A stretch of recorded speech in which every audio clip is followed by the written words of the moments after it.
കുറേ നാളുകളായി വലിയൊരു ജനക്കൂട്ടത്തിനിടയിലാണ് ക്രിസ്തു. ഇനി അതിൽ നിന്നവൻ 12 പേരെ തിരഞ്ഞെടുക്കുകയാണ്.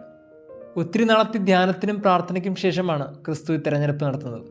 അതുകൊണ്ട് തന്നെ മാർക്കോസ് സുവിശേഷകൻ വളരെ കൃത്യമായി ആ 12 പേരുടെയും പേര് വ്യക്തമായി എഴുതി വെച്ചു. ഈ പേരുകളാണ് നമ്മളിന്ന് സുവിശേഷത്തിൽ വായിക്കുന്നത്.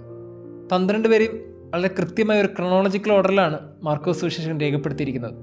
പത്രോസിൽ തുടങ്ങി യൂദാസ് വരെ. പേരുകളൊക്കെ വായിക്കുമ്പോൾ ഓരോരുത്തർക്കും പേരുകൾ ഓരോന്നും വായിച്ചപ്പോൾ ഒത്തിരിയേറെ അത്ഭുതങ്ങളാണ് തോന്നിയത്.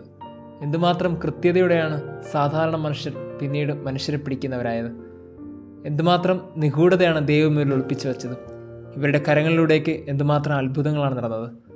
ഇങ്ങനെ 12 പേരുടെയും പേര് വായിച്ച് ഏറ്റവും അവസാനത്തെ പേരെത്തിയപ്പോൾ ഉള്ളൽപ്പം പിടയുന്നുണ്ട്. കാരണം അവസാനത്തെ പേരിൽ മാത്രം ഒരു അഡ്ജക്റ്റീവ് എന്തുകൊണ്ടോ മാർക്കോസ് സുവിശേഷകൻ ചേർത്ത് വെച്ചു. യേശുവിനെ ഒറ്റിക്കൊടുത്ത യൂദാസ് കറിയോത്ത. വല്ലാണ്ട് പിടയ്ക്കുന്ന ഒരു പേരാണിത്. ഭൂമി കണ്ടതിൽ വെച്ച് ഈ പേര് ഇനി ഇദ്ദേഹത്തിന് മാത്രമേ ഉള്ളൂ. വേറെ ആർക്കും ഇനി ആ പേര് ആവർത്തിക്കപ്പെട്ടിട്ടില്ല എന്ന് തന്നെ വിശ്വസിക്കണം. കാരണം ഈ ഭൂമി കണ്ട ഒരു ചതിയൻ്റെ പേരായും ഭൂമി കണ്ട ഒരു ഒറ്റുകാരൻ്റെ പേരായും ആ പേര് മാറിക്കഴിഞ്ഞിരിക്കുന്നു. അതുകൊണ്ട് തന്നെ പത്രോസ് മുതൽ എല്ലാവരുടെ പേരിലും പ്രത്യേകിച്ച് അഡ്ജക്റ്റീവ് ഒന്നും ചേർത്തില്ല. പക്ഷെ ആ പേരിൽ മാത്രം എല്ലാ കാലവും വേദനയോടെ ഓർക്കാൻ തക്ക വിധത്തിൽ മാർക്കോസ് സുവിശേഷൻ വളരെ ബോധപൂർവം എഴുതി ചേർത്തു: യേശുവിനെ ഒറ്റിക്കൊടുത്ത യൂദാസ് കറിയോത്ത. എന്തുകൊണ്ട് ഉള്ളു പിടഞ്ഞു എന്ന് ചോദിച്ചാൽ അതിനൊറ്റ ഉത്തരമേ ഉള്ളൂ. പഴയ നിയമത്തിൽ നാമൊക്കെ വായിച്ചിട്ടുണ്ട്, ദൈവം നമ്മളെയൊക്കെ പേര് ചൊല്ലിയാണ് വിളിച്ചത്. അവൻ്റെ ഉള്ളം കയ്യിൽ നമ്മുടെയൊക്കെ പേരുകളുണ്ട്. കണ്ണിലെ കൃഷ്ണമണി പോലെ നമ്മളെ കാത്തു പരിപാലിക്കുന്ന ഒരു ദൈവം നമുക്കുണ്ട്. അതുകൊണ്ട് തന്നെ ഈ പേര് ചൊല്ലി വിളിച്ചു എന്ന് പറയുമ്പോൾ ഈ 12 ശിഷ്യന്മാരും നമ്മളും തമ്മിൽ വലിയ വ്യത്യാസമൊന്നുമില്ല. കൃത്യമായി 12 പേരെയും പേര് ചൊല്ലി വിളിച്ച പോലെയാണ് നമ്മളെ ഓരോരുത്തരെയും ദൈവം പേര് ചൊല്ലി വിളിച്ചിരിക്കുന്നത്. പക്ഷേ ഒരാൾക്ക് മാത്രം എന്തുകൊണ്ടാണ് ആ അഡ്ജക്റ്റീവോടെ ചേർക്കപ്പെട്ടത്? ഈ 12 പേരെയും വളരെ കൃത്യമായി സുവിശേഷകൻ രേഖപ്പെടുത്തുമ്പോൾ ഇതുപോലെ എൻ്റെ പേരും അവൻ്റെ കണക്ക് പുസ്തകത്തിൽ കാണില്ലേ? ഇതുപോലെ ദൈവം ഏൽപ്പിച്ച വലിയൊരു നിയോഗം എന്നിലും ഫലമേൽപ്പിക്കപ്പെട്ടിട്ടില്ലേ? 12 പേരെയും വിളിച്ചപ്പോൾ ഒരേപോലെയാണ് ക്രിസ്തുനാഥൻ തൻ്റെ ഉത്തരവാദിത്തം ഏൽപ്പിച്ചത്. പക്ഷേ ഉള്ളിലെ മനസ്സാക്ഷി വല്ലാണ്ടൊരു കുത്തനുഭവിക്കുന്നുണ്ട് ഇപ്പോൾ. കാര്യം ഈ 12 പേരും അവരുടെ ബലഹീനതയിൽ നിന്നുകൊണ്ട് കഴിയുന്ന വിധത്തിലൊക്കെ ക്രിസ്തുവിനെ കൂടെയായിരിക്കാനും പിശാചുക്കളെ ബഹിഷ്കരിക്കാനും ഒക്കെ ശ്രമിച്ചിട്ടുണ്ട്.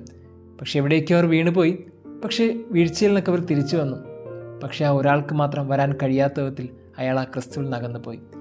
പ്രിയമുള്ളവരെ, നമ്മളൊന്ന് ഓർക്കണം, നമ്മളുടെയും പേരുകൾ അവൻ്റെ കണക്ക് പുസ്തകത്തിലുണ്ട്. പക്ഷേ ആ അഡ്ജക്റ്റീവ് നമ്മളുടെ പേരിലും ചേർക്കപ്പെടുമോ? വലിയൊരു സാധ്യതയുമാണ്, വലിയൊരു വെല്ലുവിളിയുമാണ്. കുറച്ചും കൂടി നമ്മൾ ഓരോരുത്തരും നമ്മളെ തന്നെ ധ്യാനിക്കണം. അറിയില്ല എന്ന് പത്രോസ് 3 പ്രാവശ്യം പറഞ്ഞു. പക്ഷേ പിന്നീട് അവൻ ഏറ്റുപറഞ്ഞത് വലിയൊരു ജനക്കൂട്ടത്തിന് മുമ്പിൽ ക്രിസ്തുവിനെയാണ്. പക്ഷേ ഒരാൾ ഒരിക്കൽ മാത്രം ക്രിസ്തുവിനെ ഒറ്റിക്കൊടുത്തു.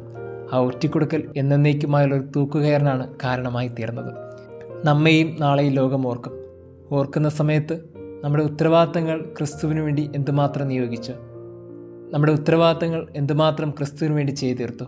തിരഞ്ഞെടുക്കപ്പെട്ടിട്ടും ആ വിളിയുടെ നിയോഗം മനസ്സിലാക്കാതെ പോയ ഒരു യൂദാസിനെ പോലെ നമ്മുടെ പേരിന് മുമ്പിലും ഒരു അഡ്ജക്റ്റീവ് ഉണ്ടാകുമോ?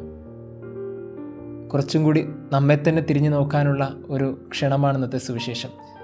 ആ ശിഷ്യഗണത്തിൽ എൻ്റെ പേരുമുണ്ട്. എൻ്റെ പേരിന് മുമ്പിൽ എന്തായിരിക്കും ഇനി കാലം എഴുതാൻ പോകുന്നത്? കുറച്ചും കൂടി നമ്മുടെയൊക്കെ നിയോഗങ്ങളെ ബോധപൂർവം ഒന്ന് ക്രമപ്പെടുത്തണമെന്ന് തോന്നുന്നു. അവൻ്റെ നിയോഗം എന്താണെന്ന് മനസ്സിലാക്കി എന്തിനാണോ ഞാൻ സഭയുടെ മുമ്പിൽ വാക്ക് കൊടുത്തത്, അത് കുടുംബജീവിതമാണെങ്കിലും അത് പൗരോഹിത്യമാണെങ്കിലും അത് സന്യസ്ത ജീവിതമാണെങ്കിലും എന്തു തന്നെ ആയിക്കൊള്ളട്ടെ, ആ നിയോഗങ്ങൾ ക്രമപ്പെടുത്തിക്കൊണ്ട് ജീവിക്കാനുള്ള ഉത്തരവാദിത്വവും ബാധ്യതയും നമുക്ക് ഓരോരുത്തർക്കുമുണ്ട്. അങ്ങനെ അല്ല എന്നുണ്ടെങ്കിൽ ഒരു ക്രോണോളജിക്കൽ ഓർഡറിൽ പെടുമ്പോൾ ഏറ്റവും അവസാനത്തെ പേര് എൻ്റെ പേരായിരിക്കും. ആ പേരിൽ ഒരു അഡ്ജക്റ്റീവും ഉണ്ടാകും.